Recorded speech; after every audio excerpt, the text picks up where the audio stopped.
जयपुर शहर की हवामहल विधानसभा सीट से भाजपा के विधायक बालमुकुंद आचार्य ने पिछले विधानसभा चुनावों से पहले शहर के अंदरूनी हिस्सों चारदीवारी क्षेत्र में सालों से खंडर पड़े पुराने मंदिरों की खोज की। उन्होंने इन खंडर मंदिरों को जनता और सरकार के सामने लाकर सनातनी धरोहर को जागरूकता के साथ पुनः जीवित करने का काम किया। उनकी इस पहल को भाजपा ने सराहा और विधानसभा चुनाव में हवामहल से उन्हें उम्मीदवार बनाया, जहां वे जीतकर विधायक बने। विधायक बनने के बाद बालमुकुंद आचार्य ने जयपुर में हिंदू परिवारों के पलायन को रोकने, अवैध कब्जों को हटाने और विभिन्न धार्मिक स्थलों की सुरक्षा के लिए कदम उठाए। उन्होंने गैर कानूनी निर्माण और सरकारी व गैर सरकारी भूमि पर हो रहे अतिक्रमण को हटाने का बीड़ा उठाया, जिससे शहर में कानून व्यवस्था बनी रहे और सनातनी परंपरा सुरक्षित रह सके। हालांकि उनकी इस सक्रियता और प्रयासों के चलते उन्हें बेंगलुरु, मुंबई और हैदराबाद से धमकियां मिल रही है। इन धमकियों में उन्हें मुंबई न आने की चेतावनी दी गई। राम जय श्री बालाजी। मैं स्वामी बालमुकुंदाचार्य महाराज उन लोगों से ये कह देना चाहता हूँ जो निरंतर मुझे धमकियां दे रहे हैं। नित्य प्रतिदिन रात को 12 बजे से 3 बजे के बीच में जो धमकियां आ रही है हैदराबाद से, बेंगलोर से और मुंबई से, मैं उनको ये बता देना चाहता हूँ कि मैं पिछले वर्ष चुनाव से पूर्व भी इन धमकियों से कभी डरा नहीं और अभी भी डरता नहीं। और जो रात को महाशय ने कहा कि बॉम्बे आके बता और जिंदा जाके बता, मैं चैलेंज के साथ कहता हूं कि मैं मुंबई आ रहा हूं आज ही। किसी में हिम्मत है तो मुझे मुंबई में मिलके बताना। चैलेंज के साथ कहता हूं, पहले भी नहीं घबराता था और आज भी नहीं डरता हूं। मैं न इन धमकियों से डरने वाला, न इन भपकियों से डरने वाला। मैं निरंतर मुखर होकर पूर्व में कहता रहा हूं कि जमीनों पर कब्जा करने का काम, लैंड जिहाद का काम, वक्फ बोर्ड के बोर्ड लगाकर सनातनियों की जमीन कब्जा करने का काम, सरकारी भूमियों पर कब्जा करने का काम और मठ मंदिरों को, इन स्थानों को खंडित करके आज भी तोड़ के कब्जा करने का काम, वो पहले भी नहीं आवाज उठाता रहा हूं इसके लिए और अभी उठाऊंगा और कतई नहीं करने दूंगा।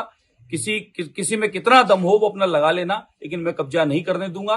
कानून प्रशासन अपना काम कर रहा है, उसी माध्यम से जमीनें खाली हो रही है, उसी माध्यम से जमीनों को देखा और बताया जा रहा है। लेकिन कुछ लोग ये चाहते हैं धमकियों के माध्यम से कि मैं रुक जाऊं, यहीं ठहर जाऊं और ये जमीनों का जो कब्जे का काम चल रहा है इसकी आवाज उठाना बंद कर दूं। तो ऐसा नहीं होने वाला। निरंतर इन बातों पर मैं बोलता रहूंगा। सनातनी हूं। देश का विकास और तिरंगा दोनों साथ चल रहा है। पूरी दुनिया में तिरंगे का मान सम्मान विश्व गुरु के रूप में, सनातन के रूप में बढ़ता जा रहा है। आदरणीय मोदी जी के नेतृत्व में ऐतिहासिक विकास पूरे देश का हो रहा है। सबका साथ और विश्वास जीतकर सबके प्रयास के साथ विकास हो रहा है। लेकिन कुछ लोगों को ये पच नहीं रहा कि देश आज सामूहिक रूप से एक परिवार की तरह सामूहिक रूप से विकास की ओर बढ़ रहा है आदरणीय मोदी जी के नेतृत्व में। लेकिन इसका अर्थ ये नहीं है कि कुछ लोग यहाँ जिहाद स्वभाव के लोग या जमीनों को कब्जा लेंगे और जमीनों को कब्जा करके और उसको दुरुपयोग करेंगे। वो कभी भी नहीं होने दूंगा।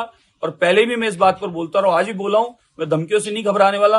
हैदराबाद से जो धमकियां आ रही है कि हैदराबाद आके बताना, लखनऊ से आ रही है लखनऊ आके बताना, और सीरिया से आई और अब बॉम्बे से आई, तो मैं तो निरंतर भ्रमण करने वाला व्यक्ति हूं। रोज भ्रमण करता हूं। धार्मिक आध्यात्मिक पुरुष हूं, रोज आना जाना मेरा काम है।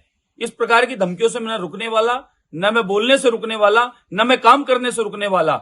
आप जो माहौल खराब करना चाहते हैं ये समझ लेना, इस देश में अब उस प्रकार का कार्य नहीं होगा जिस प्रकार का पहले होता आ रहा है।